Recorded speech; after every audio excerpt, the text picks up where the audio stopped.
They appear as if they were never written, only remembered. Whispered by teachers in dim classrooms, folded into sermons that fade into the hum of stained glass light, copied into thin pamphlets no one claims to have authored. They move like ghosts, parables stripped of their fingerprints, stories that seem too small to matter and yet too sharp to ignore. You've heard them before: the farmer who moves mountains with his bare hands, the donkey carried to its death by indecision, the man searching for lost keys under the glow of a street lamp because it is easier to look where the light falls.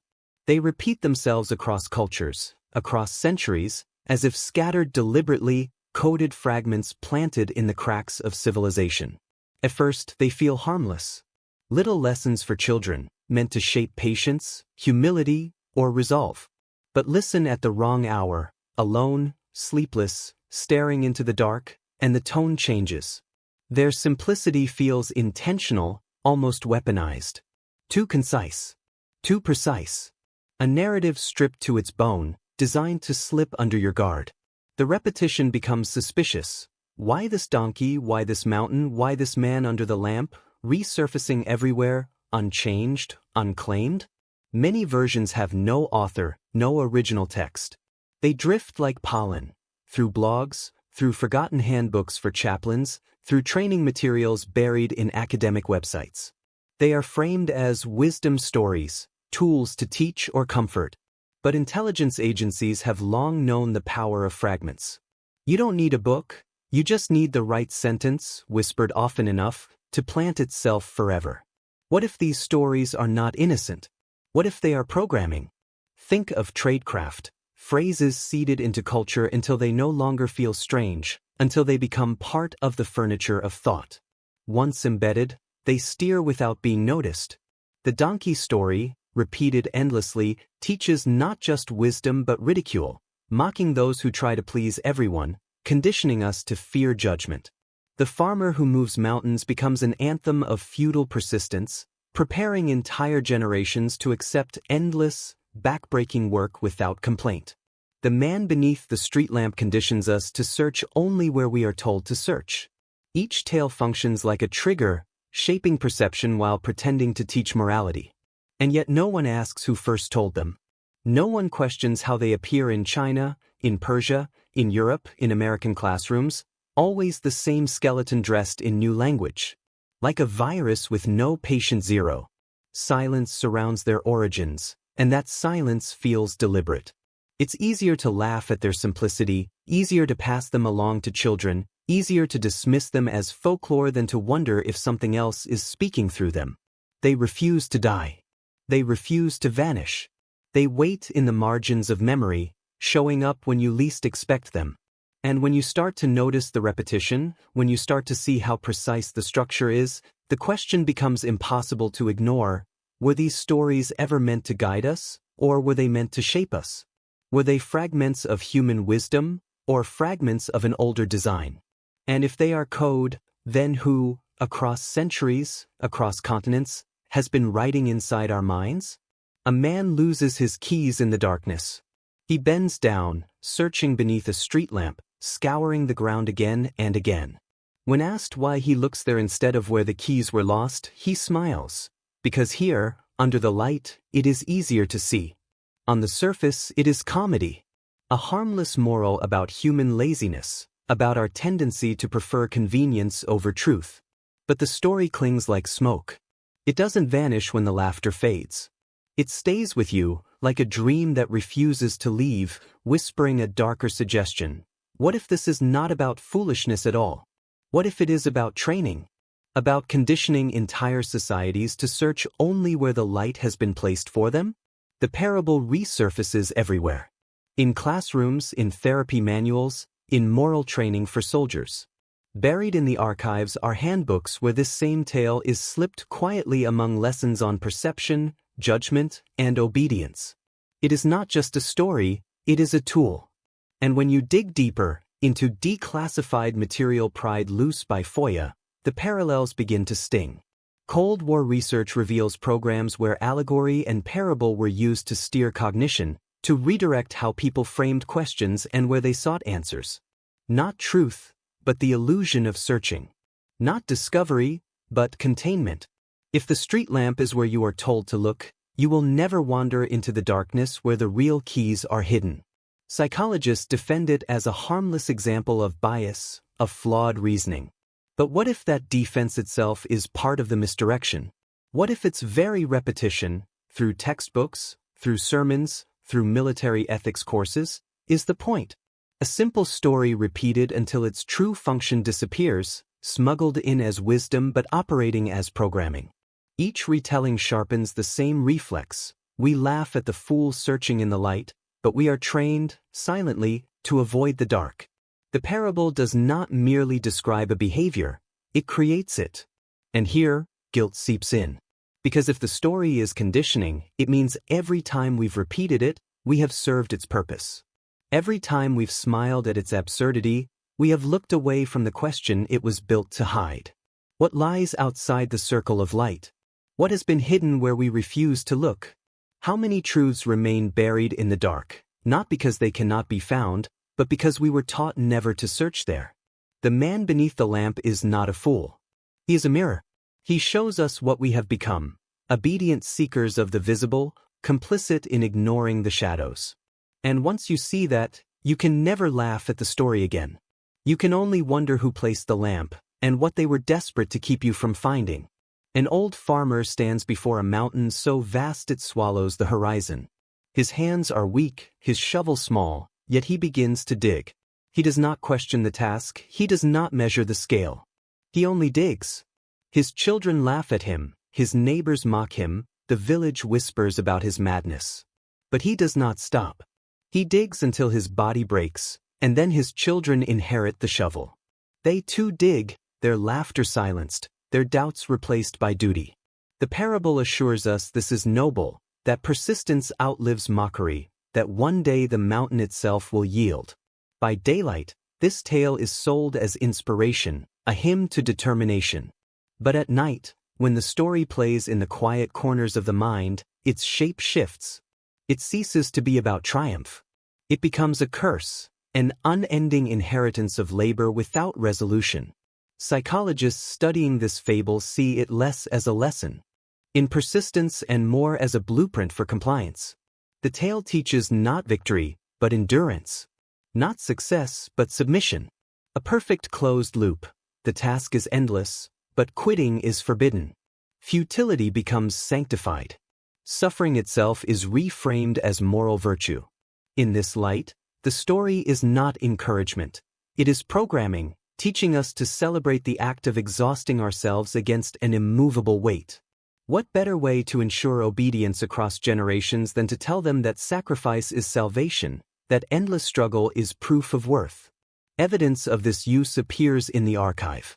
Versions of the farmer's story show up not just in folklore collections, but in political manuals from the 20th century. In China, the parable was repurposed as national ethos, urging citizens to embody the farmer's tireless will. Dig without ceasing, labor without questioning, sacrifice without expectation of completion. The mountain was never meant to move, it was meant to keep you digging. A bedtime story mutates into propaganda, reshaped as cultural scripture, binding millions in inherited persistence. And so the allegory twists in on itself. Is the mountain truly the obstacle? Or is the obstacle the people trained never to stop digging? Each new generation is born into the same task, convinced their labor is noble, never realizing the victory was never theirs to claim. The mountain stands unchanged, eternal. What shifts is not stone, but memory, each child forgetting that the digging was never voluntary, that the story itself demanded they carry the shovel. The task becomes ritual.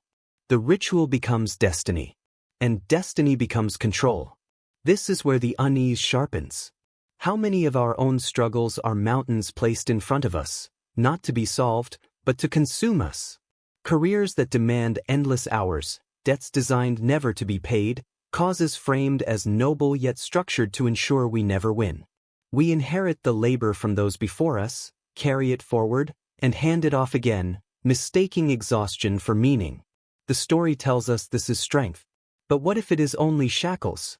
What if the most dangerous prisons are the ones we convince ourselves to admire? And then comes the final, unspoken question. What happens if someone puts down the shovel? The parable never tells us. It cannot. Because the moment the labor ends, the illusion collapses. The mountain does not move, but it also no longer controls. And in that silence, we might finally see the truth. The mountain was never meant to be conquered. It was meant to keep us busy, to keep us obedient, to keep us blind. A father and son walk with their donkey. First the father rides, and the crowd mocks him for exploiting the child. Then the son rides, and strangers laugh at his disrespect. They both walk beside the animal, and now they are ridiculed for their stupidity. Finally, desperate to silence the voices, they tie the donkey to a pole and hoist it onto their shoulders. They stumble under the weight, crossing a bridge, until the animal panics, falls, and dies. The story is presented as comedy, a caution against trying to please everyone. But when told in the silence of night, it sheds its playful mask. It is not about laughter. It is about obedience to the gaze of others, a parable of how ridicule can be weaponized until the subject destroys itself. Psychological case studies on propaganda reveal this pattern with eerie precision. Allegories like this one are not just lessons in common sense. They are tools. The ridicule conditions conformity. The father and son are not fools by nature. They are programmed into paralysis by the weight of judgment. Each shift they make to appease the crowd erodes their agency until they carry the very thing they once controlled. The donkey, a beast of burden, is inverted into master, dictating their collapse. This inversion mirrors mechanisms of psychological control, where laughter and shame function as shackles more efficient than chains. Across folklore archives, this parable is global, slipping through centuries in countless versions. Yet in some tellings, there is a disturbing anomaly. The donkey does not die. The violence is erased, replaced by vague laughter or a fade into silence. Why remove the death? What purpose does the omission serve? The censorship blunts the cruelty, conceals the horror at the heart of the tale. But it is in the donkey's death that the story speaks its darkest truth, that obedience to external voices can cost not only dignity, but life itself. The erasure feels deliberate, as though the parable's sharpest edge was sanded down to keep it palatable, to keep it circulating, to keep the program intact. Threads on Reddit's NoSleep recall childhood unease at this tale. Some admit they could not explain the fear, only that the story carried a weight disproportionate to its simplicity. The image of the father and son, staggering under the tied animal, lodged in their minds like a nightmare without resolution. It felt cruel, not moral. It felt like a warning issued in code, teaching submission not through wisdom, but through terror. Ridicule as punishment, obedience as trap, collapse as inevitable outcome. The donkey was never the lesson. We were. And the paranoia coils tighter. How many times have we been forced to carry a weight that was never ours? To bow beneath burdens imposed not by necessity, but by the watching crowd? Jobs, debts, expectations, ideals, all strapped across our shoulders, justified by the fear of ridicule if we refuse. The parable whispers that we are still playing the same role, still staggering under loads designed to crush. And perhaps the cruelest twist is this. We are told the story to laugh, to dismiss, to treat it as harmless folly. But in doing so, we miss its deeper function. The laughter blinds us to the fact that we, too, are carrying the donkey. And maybe we always were. When the story ends, what lingers is not the moral, not the laughter, not even the memory of the characters. What lingers is the silence. That pause after the parable is finished, heavy, unsettling, alive. The silence is the true payload. It carries what words cannot, slipping past reason into the bloodstream of culture. You walk away thinking the story is finished, but it is not. It has only begun its work inside you. That is why these tales spread. They do not just inform. They implant. Across centuries, the origins dissolve. No authors, no signatures, no first editions. The wisdom stories appear as if they were always there. Keys under a street lamp, donkeys carried on shoulders, farmers digging at mountains. Fragments of impossible tasks, absurd burdens, compliance disguised as virtue. They surface in textbooks, sermons, government training manuals, and bedtime rituals. Viral code, passed from tongue to ear, pen to page, meme to memory. You cannot track them back to a single source. They arrive like signals with no transmitter, messages with no sender. Yet somehow they always arrive. Cross-comparison reveals the repetition. Keys and lamps. Mountains and labor. Animals that must be carried, mocked, or sacrificed. The same archetypes again and again. A map that redraws itself across cultures, a code hidden in plain sight. Patterns too exact to be dismissed as coincidence, yet too rootless to be claimed as origin. Like echoes of an instruction manual scattered through the centuries, each story disguising obedience as wisdom, compliance as enlightenment. In spiritual circles, the stories are not just lessons, they are triggers. Teachers whisper them in initiation, repeating parables until silence takes hold, until the student feels something shift. The parable itself is not the teaching. The gap after it is. That moment of unsettled quiet, when the mind scrambles to close the loop, is when the program embeds. Declassified MKUltra files describe similar techniques. Short narratives, planted symbols, repetitive cues engineered to bypass defenses and reach the subconscious. The overlap is too precise to ignore. Are we looking at folklore, or at the earliest form of behavioral conditioning? And so the silence at the end of the story becomes the most dangerous part, because it leaves us to supply the meaning, and in doing so, we continue the cycle. We become carriers of the code. Every time we repeat the tale, we replicate it, pass it forward, embed it deeper into culture. The story is no longer the story. We are. And paranoia takes its final shape. If these parables are programming, if they are scaffolding for obedience, then the question is no longer what do they mean? The question is, what are we being prepared for?